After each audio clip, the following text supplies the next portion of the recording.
The only people who don't want to disclose the truth are people with something to hide. Lieutenant Colonel Terry Lakin is in prison. 2 years of denied requests for information. 2 pre-trials in which all discovery was denied. A court-martial with no defense. Total loss of pay and benefits. 6 months in Leavenworth. More than 275,000 references on Google. More than 500,000 views on YouTube. Terry's case brought and has kept the eligibility issue in the news. Now he has sacrificed everything. He needs your support and your energy.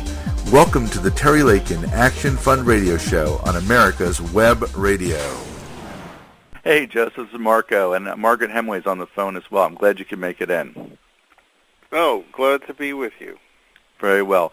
So, Margaret, can you hold that thought, and let's continue with Joseph for this segment, and we'll come back to you in a few minutes? Sounds great. All right, so listeners, sorry we got a lot of order here, but this is Joseph Farah, who's the founder and editor of WorldNet Daily, an online news source that many of you are familiar with. And, of course, the big issue is today. I have in my hands here, Joseph, a copy of the Jerome Corsi's signed book that we got from you guys. And I'm looking forward. You're one of the lucky ones. Yes, I got it. It's right here on my desk. So thank you so much for coming. And very pleased to have you as we approach Terry Lakin's release. And I just need to say that so many people have supported Terry. WorldNet Daily has been one of the organizations that has consistently reported on him fairly and broadly, and we really appreciate it. So thank you very much. Well, isn't it ironic that that Obama waited all this time to release this document, which, by the way, I am not at all convinced that it's authentic or anything of that nature, but he could have saved Terrence Lakin, time in prison. But this man who bills himself as a humanitarian, he wants to do the right thing all over the world. He doesn't want, terrorists to be incarcerated at Gitmo, but he doesn't mind at all sending Terry Lakin to prison because he doesn't feel like releasing his birth certificate at a particular point in time for the last 2 years. And, of course, he waits until, Corsi's book is 2 weeks from release, and ironically, the Terry Lakin is 2 weeks away from release. And it shows you the unbelievable insensitivity of a man who obviously, doesn't really care about men like Terry Lakin, who have dedicated themselves to military service, to saving the lives of our military service people. And I think it's just it's a real powerful statement about who Barack Obama is. Yeah, it's very interesting, and agreed. A lot of people have offered the same sentiment. So Joseph, this book is coming out. I know that we're not free to talk about the details of the book because I know that's reserved. But on the other hand, so tell us a little about what we can expect to see coming up because of this book's release. Can we do that? Oh, the timing of this release by Barack Obama is actually very, very good in a lot of ways, because I think it refocuses the debate for many people on what the key issue was all along. It really never was about where Barack Obama was born. In other words, the key being what soil his birth took place on. That has never been the standard of constitutional eligibility from the earliest days when the founders drafted the Constitution. It's always been about the question of dual loyalties. And so the standard, was you got to have particularly a dad who is a U.S. citizen.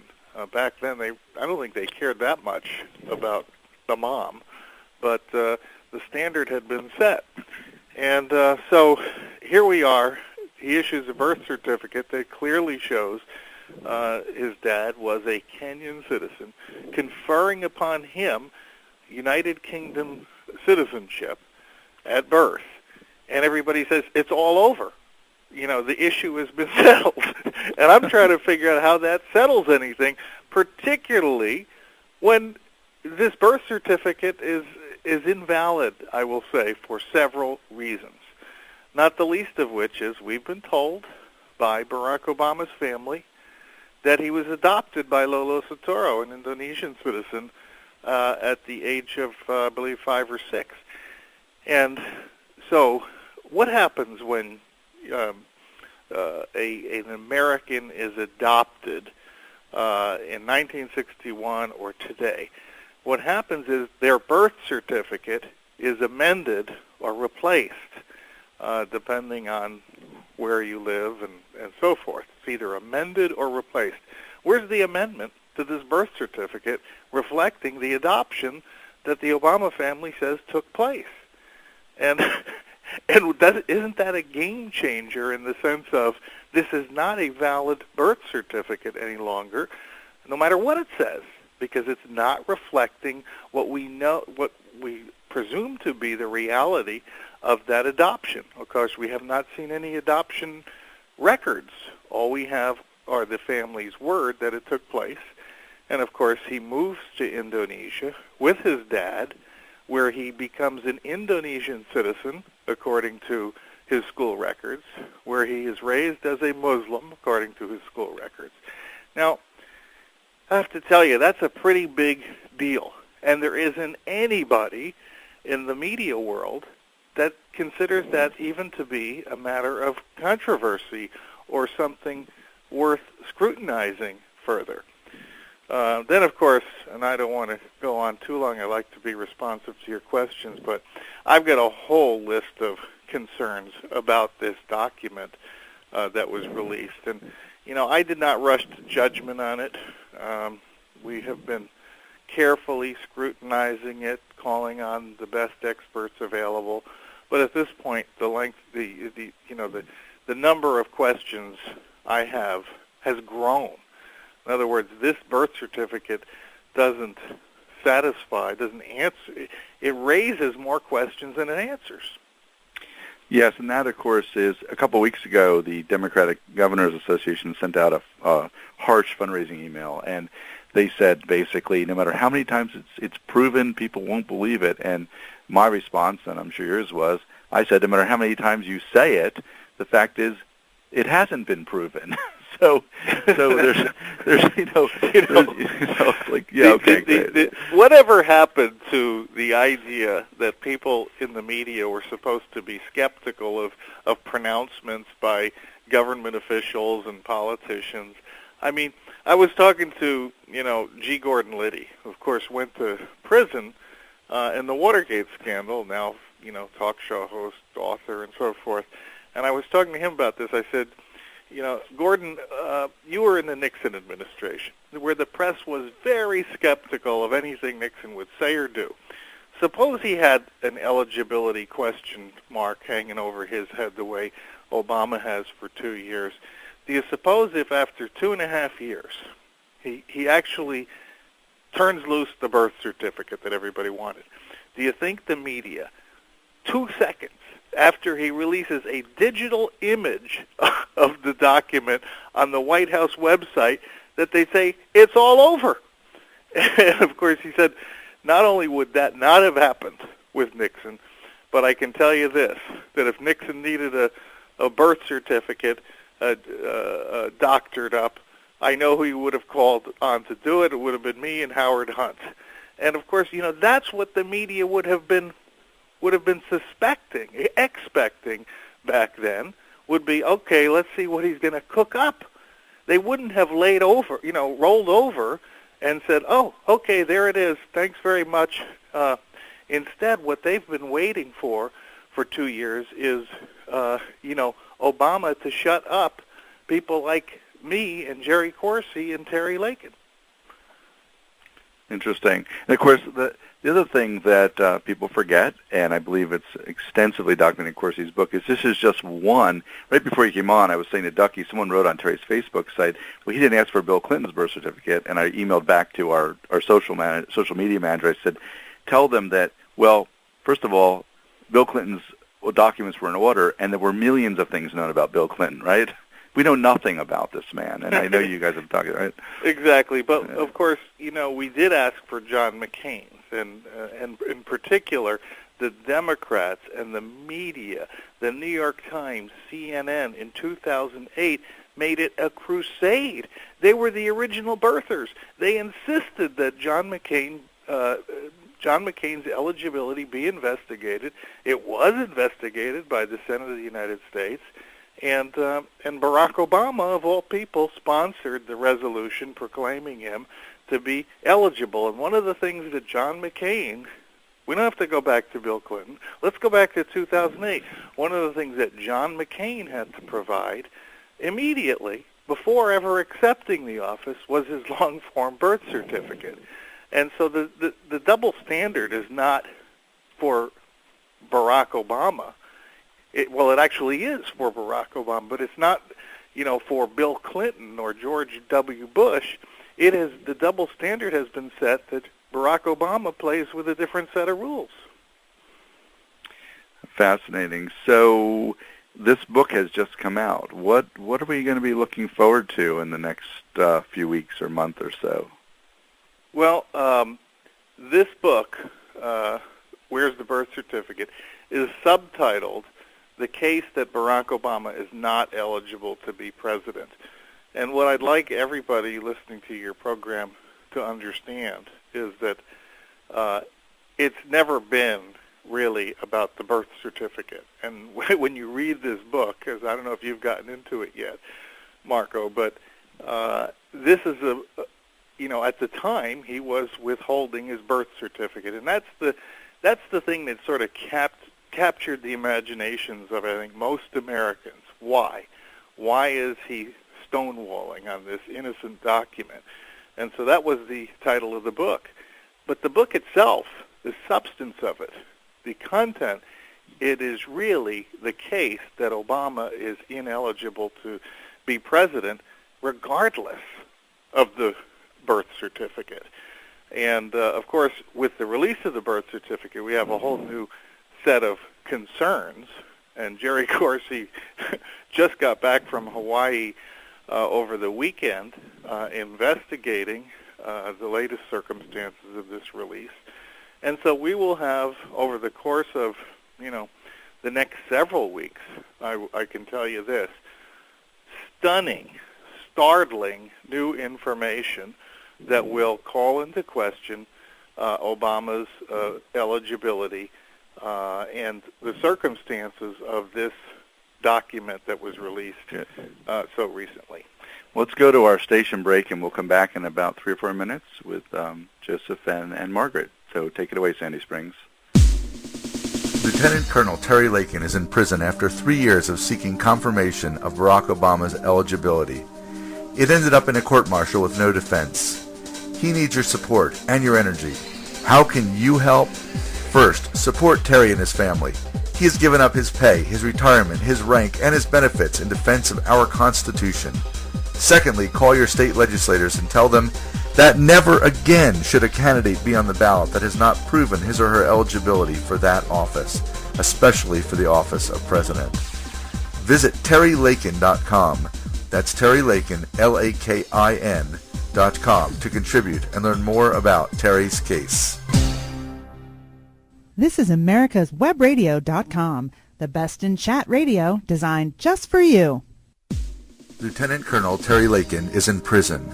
2 years of denied requests for information. 2 pre-trials in which all discovery was denied. A court-martial with no defense. Total loss of pay and benefits. 6 months in Leavenworth. More than 275,000 references on Google. More than 500,000 views on YouTube. Terry's case brought and has kept the eligibility issue in the news. Now he has sacrificed everything. He needs your support and your energy. Welcome to the Terry Lakin Action Fund Radio Show on America's Web Radio. Welcome back to our third segment for today with Joseph Farah and Margaret Hemingway. And we're talking with Joseph about what people can expect after the publication of Jerome Corsi's book and what are some specific things people can be looking forward to in 2012 in terms of what they can do. So, Joseph, let's continue on our discussion. What are people going to be hearing about the next few months? Well, I have long predicted that this issue is going to haunt Obama right through the 2012 election, and I'm more confident than that than ever. In fact, before I came to judgment about this latest document that he's issued, and my assessment of it, by the way, is that it's not real. It's a fake. It's a phony. It's a fraud. And I can go through some of the reasons for that. But what surprised me was how quickly the public has come to that same conclusion. I've seen a number of polls out there lately that suggest that people sort of intuitively expected it to be a bogus document. And so we've, very carefully looked at it. We've hired forensic specialists to look at it. We've, as I mentioned, Jerry went back to Hawaii, did some more research, worked with a private detective that he's been working with over the last couple of years there, and and the details are really coming fast and furious. I mean, now you've got this private detective who is, I'll tell you, one of the most knowledgeable people about the circumstances of this document. Been working on it for 2 years, and he says the Hawaii Health Department fabricated 3 different copies of the birth certificate, and he believes that this one that we've seen is one of those fabrications. Then, of course, we look at some of the anomalies that so many people have seen in the document, not just the layering issues that are kind of hard to grasp for people.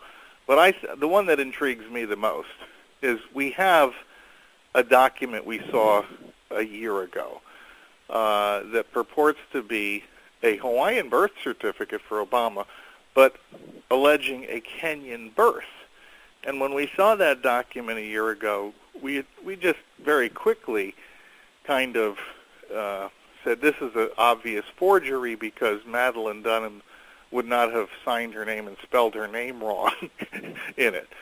But the mysterious thing about that document and the one that Obama just released by the White House is it has similarities to it that suggest the same people created both of those documents.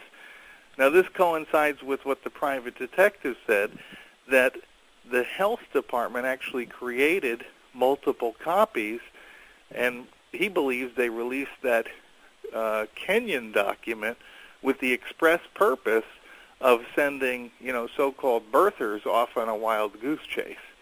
Now, what the heck is going on here when you've got government officials involved in those kinds of, dirty tricks?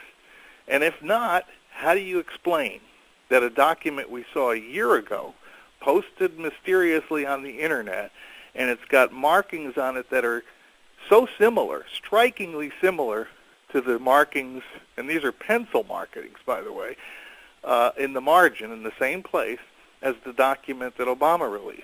How do you explain that? Right. Well, I've been racking my brain trying to. I want somebody from Media Matters, or I want O'Reilly, or one of these guys out there to explain those markings to me. Yes, and of course the other funny thing is we have a nation with the best security and best intelligence in the known history of the world. And my first question was, as I said right before you got on, it's kind of the Sesame Street theory. One of these things is not like the other. It looked so different than everything else I saw. And second is, why would they produce such even a first-year Photoshop student could do a better job than that. So that it had to be, whatever was done to it had to be deliberate. I mean, there's no other explanation. It's just an amateur hour project, That's what it looks like. And of course, as we point out, the media is just so, they didn't even take 5 minutes to evaluate this. They were holding it up, waving it around on the TV shows immediately after its release. And it's really a sad commentary on the state of journalism in America today. Interesting. I know a reporter from CNN called me the other day, and after he was pounding away at me on this, I said, look, when you went to CNN, did you have a background check? He said, yeah. I said, was it thorough? He said, oh, yeah. I said, well, so you're telling me that you're going to accept this one digital document, you've not seen the original, no one's vetted it, and you're going to require That's all you're going to require of the president? But you couldn't work for CNN or a fast food restaurant? And this is what we learned in 2008, that there is no process of vetting presidential candidates. And this is what drew me into this whole issue from the get-go, by the way. Because at first, when I first heard the rumblings about Obama and, his birth and birth certificate and all, I didn't take it all that seriously, because I believed that there were mechanisms in place to prevent that from happening. I really believe that, with 50 states and 50 secretaries of state, and FEC and all of these bureaucracies that we have in Washington, and, the FBI, et cetera, and the fact that the Democrats, would they even think of nominating somebody who wasn't constitutionally eligible? None of it made any sense. But then as you dig into it, you realize there weren't any checks and balances in place. Right. And there still aren't. And then when states try to impose them, as they have over the last year, those state legislators are ridiculed by the press for even doing it. Yes, and we discovered that here in Maryland. A friend of mine a couple years ago ran for delegate, walked in, paid $50, walked out. He was on the ballot. Never even asked for his driver's license. Because who would think that someone would be so kind of audacious as to apply for a state or federal office without, and we don't really know how it happened, but you're right. So let's look at our last few minutes, Joseph. Looking ahead, what are you asking our listeners to do? What can the average person on the street do for 2012? Well, one of the things we definitely need to do is we need to be well informed. I am hearing from an extraordinarily high number of people by email, et cetera, who are well intended, and they're skeptical and they don't believe Obama, but at the same time they're also not well informed. And when one of us who is not terribly well informed spreads the discredited information, let's say, then it sort of discredits all of us, doesn't it? I mean, it rubs off on all of us, whether it's fair or unfair. And so I would say that the most important thing for people who are concerned about this is definitely to get a hold of Corsi's book, because Corsi's book lays it out there. This is a work that took us more than 2 years to put together. And Corsi would be the first to tell you it wasn't his effort alone, but the work of a tremendous team of journalists here at WND who all contributed to it. And every I is dotted and every T is crossed. And this is the case against eligibility. And I believe this is even more important for us to push today because, so the establishment thinks it's all over. I got news for you. It's not all over. And, as long as I got breath to breathe here, I'm going to keep fighting for the Constitution of the United States. I really believe that we got to follow that, and if we lose the Constitution, we essentially lose everything, all our liberty. We're no longer under the rule of law, but under the rule of men. That's why this is important. That's why Terry Lakin stood up as he did and defied a prison sentence. And so it's even more important for us to continue that fight going forward. Thank you. That is so important. It's so hard to get that across to people sometimes, that we are a country ruled by law, not by democracy, not by opinion, and it's so important, and that is what Terry not by digital documents. Not by digital documents. That's right. Very interesting. So, what if you can, without spilling the beans as such, what are we looking forward to from WND in the next few weeks? Oh, well, I'll tell you, even the next few days are hard to keep up with. But one of the things I can tell you, what you'll hear about tomorrow or read about tomorrow in WND, is you will be astonished to find, keep in mind, we just went through this period where, anybody raising the issue of eligibility, natural-born citizenship, was ridiculed by the media for even suggesting it. How many times did you hear the media say, there's no question about Obama's citizenship? Well, guess what? The federal government of the United States had serious questions about Barack Obama's citizenship from the time that he was born and began investigating and questioning it at the age of 5. And that's one of the stories that we will have in WND tomorrow.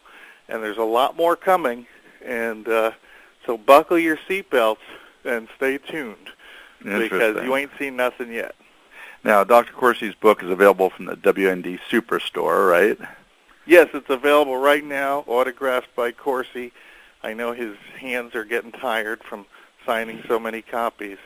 And this book, as you know, the reason Obama had to release that document was because it went to #1 on Amazon, which is unprecedented in the pre-sale phase of a book like this. And so we've got an obligation to make it successful going forward. Obama's whole purpose, I believe, was to avert the success of this book, which he equated with destruction of his administration. Interesting. Well, we'll certainly find out shortly. So WorldNet Daily, for those of you who don't know, is WND.com or WorldNetDaily.com, although you're one of the few organizations with a 3-letter domain, which is very exciting. And that's why we use it. That's right. And it is a website full of a whole bunch of information and tons of other interesting articles, and we'd encourage you to go take a look around. So, Joseph, thank you so much for your time. I'm sure it's going to get crazy the next few days, so we very much appreciate you taking some time. It's already crazy. Well, good. Appreciate the opportunity. God bless. Thank you so much. Take care. The only people who don't want to disclose the truth are people with something to hide.